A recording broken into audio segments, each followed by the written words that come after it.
ক্ষমতার মসনদে বসেই একের পর এক সিদ্ধান্ত নিয়ে আলোচিত সমালোচিত মার্কিন প্রেসিডেন্ট ডোনাল্ড ট্রাম্প কখনো গ্রিনল্যান্ড কিনতে চান, কখনো পানামা খালের দখল নিতে চান, আবার কখনো শুল্ক আরোপের মতো ঘটনায় নড়েচড়ে বসছেন খোদ মার্কিনিরা।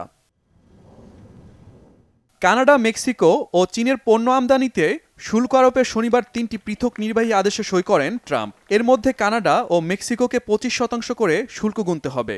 কারণ হিসেবে ট্রাম্প বলছেন, এই দুই দেশের বিপুল সংখ্যক নাগরিককে যুক্তরাষ্ট্রে ঢোকার সুযোগ দেওয়া হয়েছে। আর পুরনো শত্রু চীনের ওপর বর্তমান হারের চেয়ে বাড়তি 10% শুল্ক আরোপ করেছে ট্রাম্প প্রশাসন।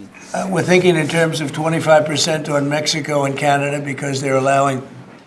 কিন্তু কথায় আছে, ইট মারলে পাটকেল খেতে হয়। তাই ট্রাম্পের ঘোষণার পরপর পাল্টা পদক্ষেপ নেওয়ার ঘোষণা দেয় কানাডা, চীন ও মেক্সিকো সরকার। শনিবার কানাডার প্রধানমন্ত্রী জাস্টিন ট্রুডো বলেন, তারাও $155 বিলিয়ন দামের মার্কিন পণ্যের ওপর 25% হারে শুল্ক আরোপ করবে। এর মধ্যে মঙ্গলবার থেকে $30 বিলিয়ন দামের পণ্যের ওপর তা কার্যকর হবে। আর বাকি $125 বিলিয়ন দামের মার্কিন পণ্যের ওপর শুল্ক কার্যকর হবে 21 দিনের মধ্যে। মেক্সিকোর প্রেসিডেন্ট ক্লোদিয়া শেনবাউম শুল্ক আরোপ সহ বিভিন্ন পদক্ষেপ নেওয়ার হুঁশিয়ারি দিয়েছেন। অর্থনীতিবিদরা বলছেন, যুক্তরাষ্ট্রের এই পদক্ষেপ শুধু তাদের জন্যই নয়, পুরো বিশ্বের অর্থনীতিতে বড় ধরনের প্রভাব ফেলবে।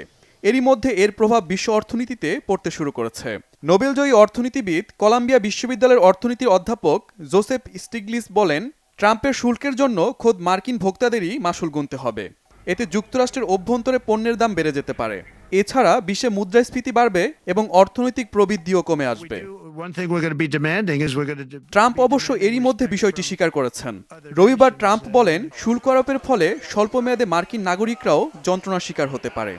এতে অনেক বিশ্লেষক মনে করছেন, ট্রাম্পের শুল্ক আরোপের সিদ্ধান্ত অনেকটা নিজের পায়ে কুড়াল মারার মতো। Shahid Arafat, Bangla vision, news desk.